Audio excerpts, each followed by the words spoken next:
Continuando con el planteamiento del problema, tenemos un segundo tema importante a desarrollar, que es los antecedentes del problema.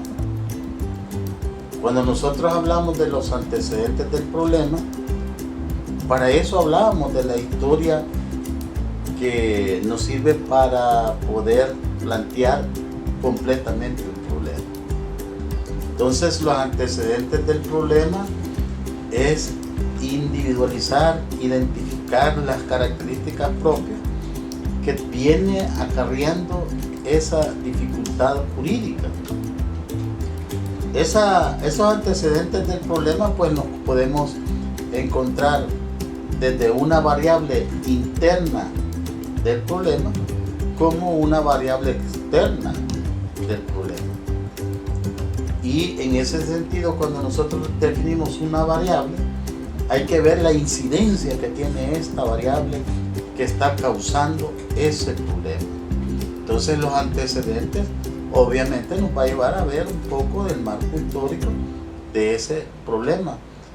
Y puede ser que sea abordado por tratadistas, puede ser que sea abordado por jurisprudencia o expositores del derecho que nos están identificando antecedentes del problema. Entonces, en ese sentido, los antecedentes del problema nos va a ver desde el punto de vista científico, ver teorías que han venido dándole una explicación a ese problema, antecedentes del problema. Es de ubicar expositores del derecho que han escrito sobre ese tema, externamente como internamente en nuestro país. ¿Cuál es el problema? Esos problemas muchas veces nosotros vamos a encontrar en la jurisprudencia, lo vamos a encontrar en la parte práctica cuando se está aplicando una norma. Entonces, esos antecedentes nos están individualizando una laguna, un conflicto, una crisis, y que debemos de delimitarla en el tiempo y el espacio. En conclusión, los antecedentes del problema es investigar los orígenes de esta problemática. ¿Cómo podemos estudiar los orígenes de esta problemática? O sea, los antecedentes del problema nos permite ir a buscar a tratadistas, tesis doctorales, jurisprudencia que han venido tocando este tema, y eso nos va a permitir tener un fundamento claro cuáles son los antecedentes del problema. O sea, vamos a encontrar antecedentes del problema en tratadistas tanto internacionales como internos de nuestro país que han escrito sobre ese problema. ¿En qué fecha han escrito de ese problema? Lo mismo en El Salvador. ¿Qué tratadistas han escrito sobre ese problema? Ver los textos que ellos han escrito sobre esos problemas. La jurisprudencia. Si hay aspectos normativos o leyes que han tratado de soslayar esos antecedentes del problema. O sea, en conclusión, los antecedentes de los problemas es saber ubicar el origen de ese problema. Estamos desarrollando el tema de la enunciación del problema. Este tema de la enunciación del problema tiene algunas fallas comunes, como identificar claramente la enunciación del problema. Las fallas más comunes en la identificación del problema es confundir muchas veces las causas con las soluciones del problema. Entonces, cuando nosotros hablamos de enunciar correctamente un problema, tenemos que estar identificando la expresión negativa, o lo que ya dijimos anteriormente, esa parte conflictiva que se está dando, y es ubicar específicamente dónde ocurre ese problema. O sea, la identificación del problema es ver la parte mecánica cómo comienza y cómo termina y por qué se está dando ese problema.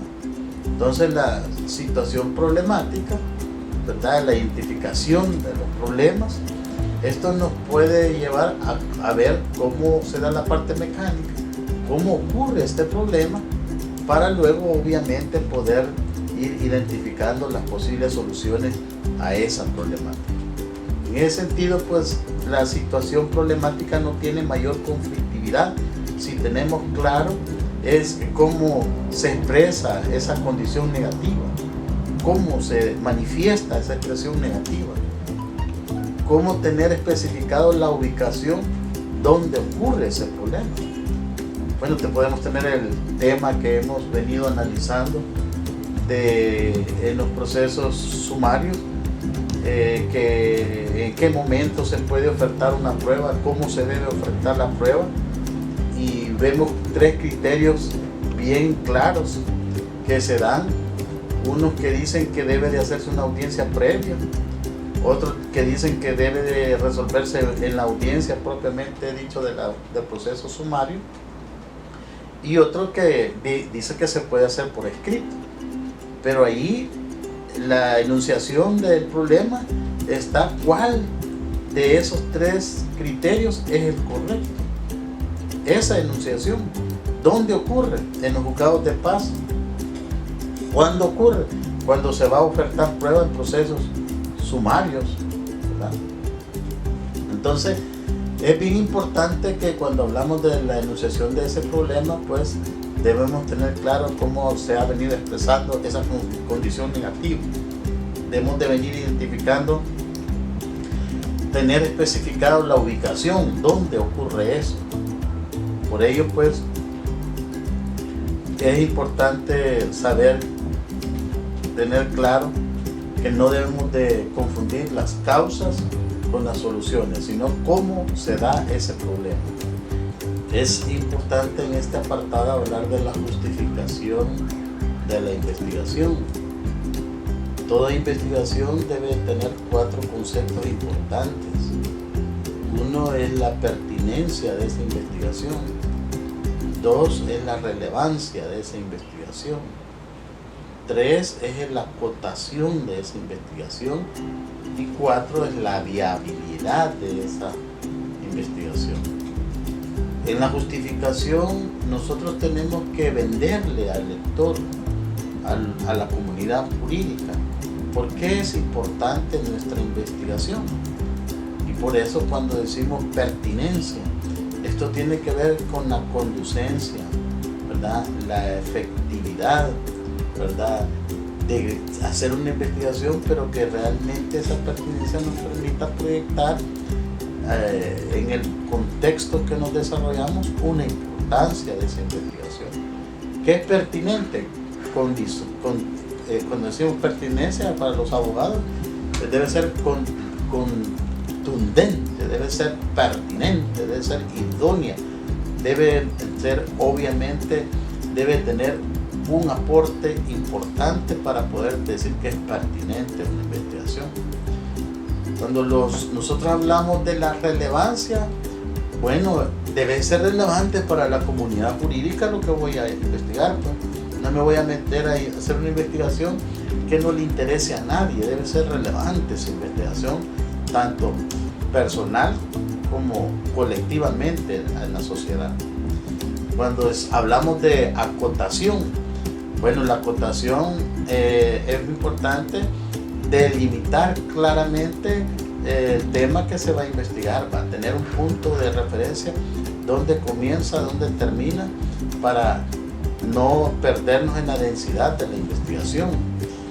Y la viabilidad que nos puede justificar la investigación es que tengamos realmente fuentes de poder que nos permita investigar esa temática. Porque ¿qué sirve que vayamos a buscar un tema sumamente, si se puede decir, elevado, si no tenemos las condiciones para investigarlo? Debe ser viable, ¿verdad?, esa investigación. Con eso podemos concluir que la justificación es saberle vender a la comunidad jurídica la importancia de por qué esta investigación. En este apartado vamos a hablar un poco de la delimitación del problema, ¿verdad? En el planteamiento del problema debe tener una delimitación. En este punto pues se tratan tres aspectos fundamentales: el aspecto geográfico, el aspecto temporal y el aspecto teórico. Cuando hablamos de la delimitación geográfica, es importante establecer si esta investigación va a ser a nivel mundial, va a ser a nivel, ¿verdad?, de algunos países de Latinoamérica, o va a ser específicamente de nuestro país o un departamento determinado en su caso. Entonces la delimitación, cuando decimos geográficamente, es ubicarlos en el espacio, ¿verdad?, territorial sobre lo cual va a versar esa investigación. Y cuando hablamos de lo temporal, es importante delimitar el tiempo y espacio cuando se da ese tipo de investigación, si va a ser de 1 año, 2 años, 3 años, que nos permita tener un campo muestral temporal que nos dé un reflejo de la problemática que se está investigando. Y cuando hablamos de lo teórico, pues obviamente esto tiene que ver con los tratadistas que en algún momento determinado han escrito sobre este tema. Esto teórico pues tiene que ver mucho con lo que es el capítulo 2 de esta investigación, que es el marco histórico doctrinario para el proceso del área de derecho. A nosotros nos interesa comprender el objeto de estudio.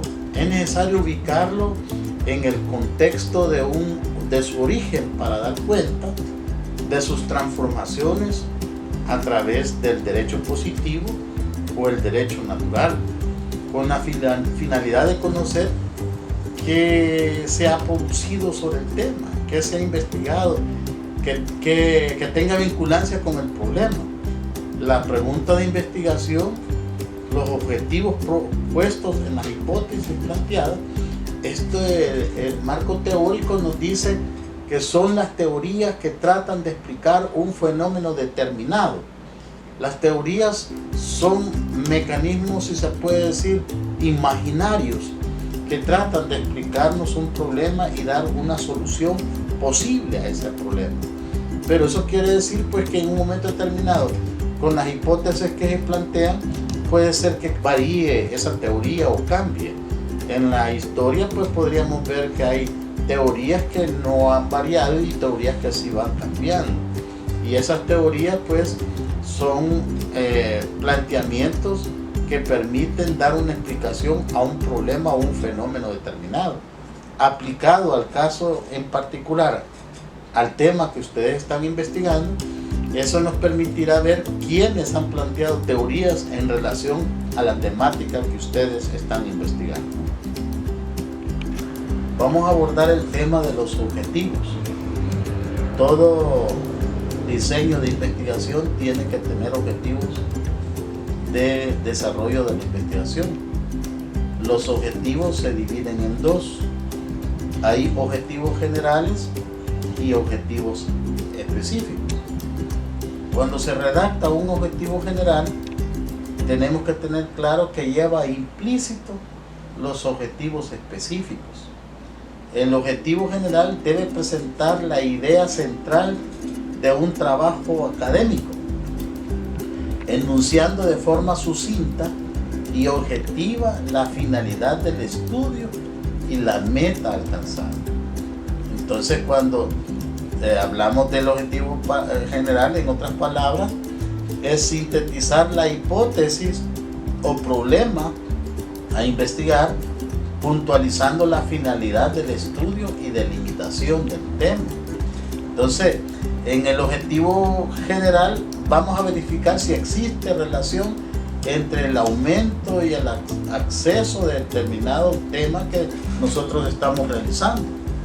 O sea, el objetivo general lleva implícito los objetivos específicos. Los objetivos específicos se relacionan directamente con los objetivos generales, detallando los procesos necesarios para su realización. De esta forma, los objetivos específicos sirven como una guía de la manera como será abordado el trabajo. En todo diseño de investigación solo debe de haber un solo objetivo general. No pueden haber varios objetivos generales, solo va a haber un solo objetivo. Y para efectos didácticos de no perdernos en la investigación, debería de sacarse 2 o 3 objetivos específicos. Entonces, los objetivos específicos se relacionan directamente con objetivos generales, detallando los procesos necesarios para su realización. Los objetivos específicos deben presentar en detalle las metas del proyecto.